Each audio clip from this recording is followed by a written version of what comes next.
Hi! Hello guys! Magandang araw! For today's video ay isi-share ko nga pala sa inyo yung ganap ng birthday ni Shanaya. Simpleng selebrasyon lang naman ito ng 3rd birthday niya, kaya nagluto lang din naman kami ng pansit. Tuwing birthday nga pala ni Shanaya ay hindi talaga nawawala ng pansit. At syempre yan ay mga nakasanayan na natin na pampahaba daw talaga ng buhay yan.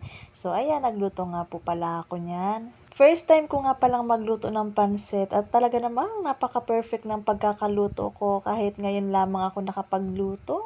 At after ko nga palang makapagluto niya ay pumunta naman kami mag-asawa dito sa may City Mall at bibili nga lang din naman kami ng maliit na cake. Ito talaga yung gustong-gusto ng anak ko, ang magkaroon daw siya ng cake at hihipan daw niya.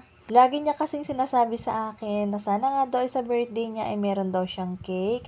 Kaya nga ngayon ay nandito nga pala kami sa may City Mall. Dito na nga lang din pala kami bumili sa may Red Ribbon. Bale maliit lang din naman yung bibilhin ko kasi medyo pricey nga din pala yung mga cake dito. Napakasarap nga din pala ho ng mga cake dito sa Red Ribbon. Huy, baka naman Red Ribbon, charot.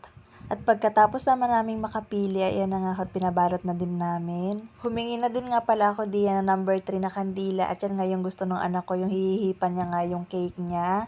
Minsan lang din naman nga ho pala kami makatikim ng mga ganitong cake. Kaya nga ho ngayong birthday ng anak ko ay tutuparin natin yung gusto niya na makabili nga ho ng cake. After nga ho namin makabili ng cake ay pumunta naman nga ho pala kami dito sa may Jollibee.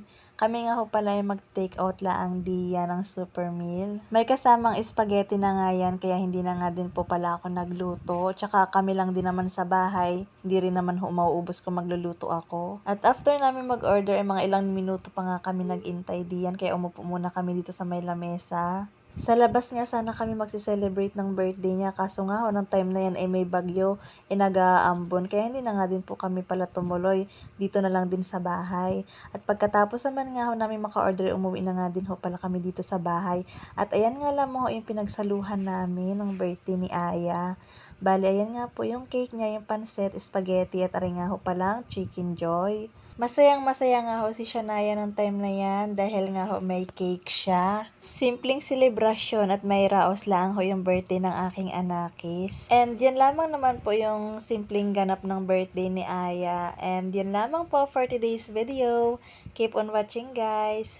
Bye! Hawak mo to. Video to, video. Sabi mo, happy birthday to me. Sabi mo, Happy birthday to me. Kanta ikaw, happy birthday, Aya, game. Happy birthday, Aya. Happy birthday, happy birthday. Happy birthday, Aya. Galing.